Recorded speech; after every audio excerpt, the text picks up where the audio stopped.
अभिवादन स्वीकार कीजिए ब्रजेश मिश्रा का और आप देखना शुरू कर चुके हैं द डिबेट। बहनों भाइयों, उत्तर प्रदेश में अब 39 सीटों पर मुकाबला हो चुका है और 41 सीटें महज बाकी है। और आज उत्तर प्रदेश में चौथे चरण की 13 सीटों पर वोट पड़ गया, जिसमें सबसे हाई प्रोफाइल सीट कन्नौज भी शामिल है, जहां से अखिलेश यादव समाजवादी पार्टी के अध्यक्ष, फॉर्मर चीफ मिनिस्टर, वो भी चुनाव लड़ रहे थे। बहनों भाइयों, इस बार के चुनाव में खास बात यह थी कि वोट उतना ही पड़ा जितना 2019 में पड़ा था, उससे 1-2% कम है, करीब करीब वहीं तक हुआ है। अफसोस की बात यह है कि इस बार भी उत्तर प्रदेश के चौथे चरण का मतदाता फर्स्ट डिवीजन नहीं आया है। 58% के आसपास वोट पड़ा है टोटल।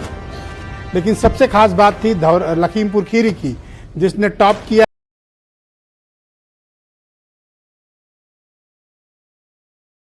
है।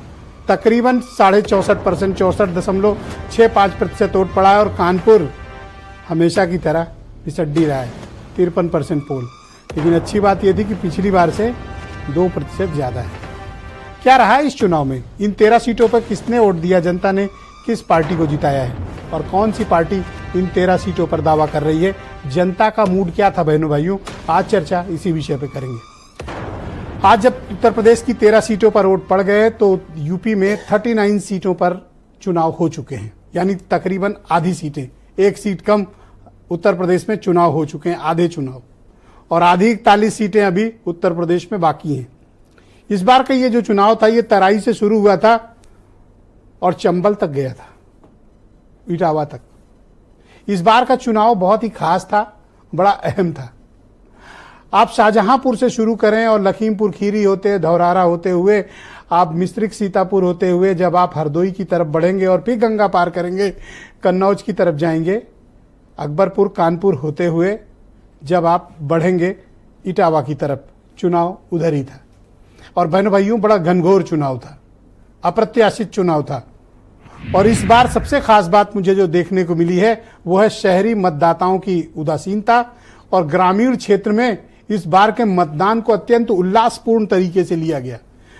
गांव में लंबी लंबी लाइनें लगी और गांव के लोगों ने इस बार, अगर वोटिंग प्रतिशत अलग करने का कोई फार्मूला होता कि गांव और शहर के वोट कितने पड़े, गांव वाले शहर के मुकाबले में बेशुमार वोटिंग की उन्होंने।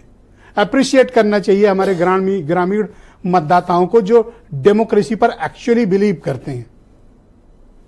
डिबेट, चर्चाएं, टॉक, ये भले शहरों से होती हों, लेकिन बहनों भाइयों, इस देश का असली मतदाता गांव में रहता है और वोट करता है।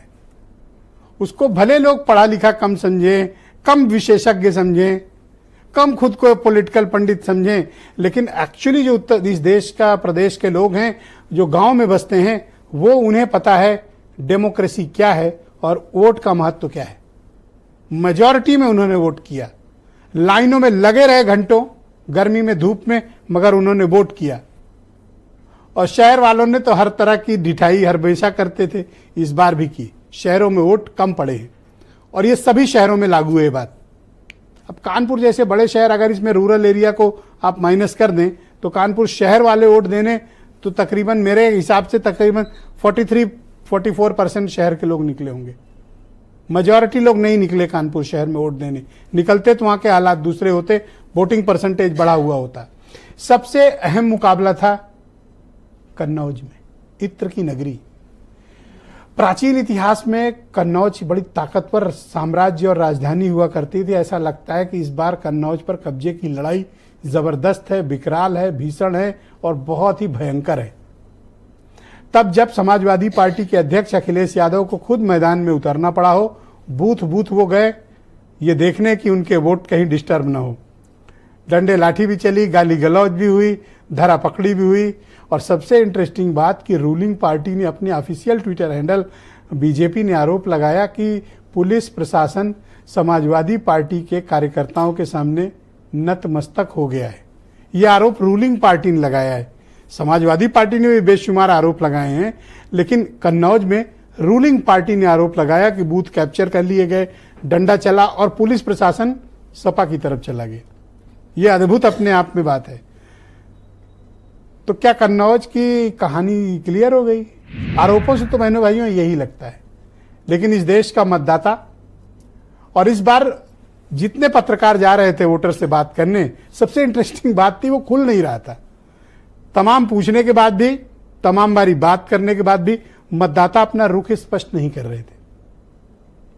और पहले, दूसरे और तीसरे चरण की तरह इस चरण में भी खास बात थी। मुसलमान नहीं चला, पाकिस्तान भी नहीं चला, मंगलसूत्र भी नहीं चला। राम मंदिर की जिस लहर पर भारतीय जनता पार्टी एक्सपेक्ट कर रही थी, उस तरह की लहर, उस विषय पर की लहर नहीं थी। हिंदुत्व, हिंदू या मुसलमान का मुद्दा भी इस बार लोगों के भीतर वो क्रेज उत्पन्न नहीं कर रहा कि वो वोटिंग में रिफ्लेक्ट हो। मंदिर मस्जिद के मुद्दे भी इस बार नहीं चल रहे। पता नहीं क्या कारण है कि इस बार जनता कोर इश्यूज को यूं दबोच कर बैठी हुई है। किसी से भी बात करो तो वो अपने कोर इश्यूज की बात करता है। ये एक बड़ा इंटरेस्टिंग डेवलपमेंट है। और फिर इस बार मैं बता रहा हूं, धर्म के आधार पर नहीं, संप्रदाय के आधार पर नहीं, इस बार जातियों के आधार पर चुनाव लड़े गए। और जातियां इस बार वोट बैंक में विभाजित होते सभी इलाकों में दिखी, चाहे वो धौरावरा हो, शाहजहांपुर हो, खीरी हो, कन्नौज हो, फर्रुखाबाद हो, मिश्रिक हो, सीतापुर हो, अकबरपुर का इलाका हो, कानपुर हो, इटावा हो। इन सभी इलाकों में कमोबेश आप एक जैसी सिचुएशन पाएंगे।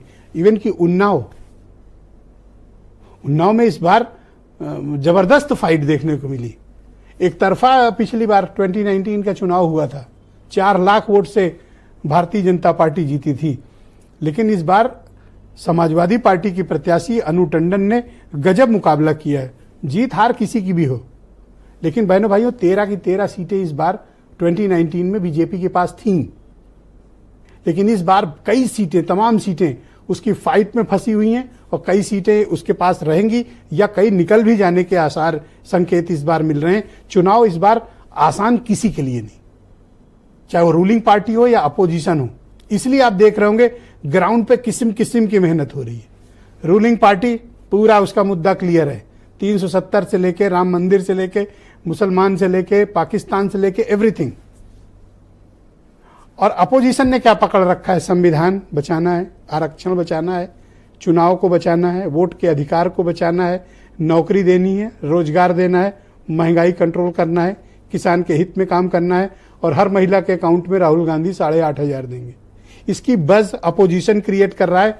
सत्ता पक्ष जिन इश्यूज को मैंने अभी इंगित किया उसका बज क्रिएट कर रहा है और ये बज अब ग्राउंड पे रिफ्लेक्ट होने लगी। इंपैक्ट क्या होगा इसका? कौन कितनी सीटें जीत रहा है, किन सीटों पे क्या प्रभाव हुआ है, जनता किसको वोट दे रही है, पब्लिक के मन में क्या चल रहा है। हम लोग जो स्टूडियो से बातें करते रहते हैं, जिन इश्यूज को डिस्कस करते हैं, क्या ये वाकई में गांव में लोग डिस्कस कर रहे हैं, शहर में कर रहे हैं, या फिर वो अलग अपने कोर इश्यूज को लेकर बैठे हुए हैं और इस बार वोट वो उन्हीं मुद्दों पे कर रहे हैं। आज चर्चा इन 13 सीटों की करेंगे कि किस सीट पर कौन जीत रहा है, जनता ने वोट किस सीट पर किसको दिया है। कुछ स्टेटमेंट, फिर आज की डिबेट। आज चौथे चरण के बाद एक ही लहर है और वो मोदी लहर है। अब वो सुनामी बनती हुई दिखाई दे रही है। 7वें चरण आते आते पूरे देश के अंदर 400 पार का लक्ष्य भारतीय जनता पार्टी गठबंधन करने जा रहा है। इंडिया अलायंस जीत रहा है और इंडिया अलायंस जीतेगा। जनता 140 करोड़ की इंडिया अलायंस का समर्थन कर रही है। जो लोग सोचते हैं खोट से जीत जाएंगे, उन्हें जनता वोट से हराएगी। यह 2024 का लोकसभा चुनाव हर दृष्टि से ऐतिहासिक है।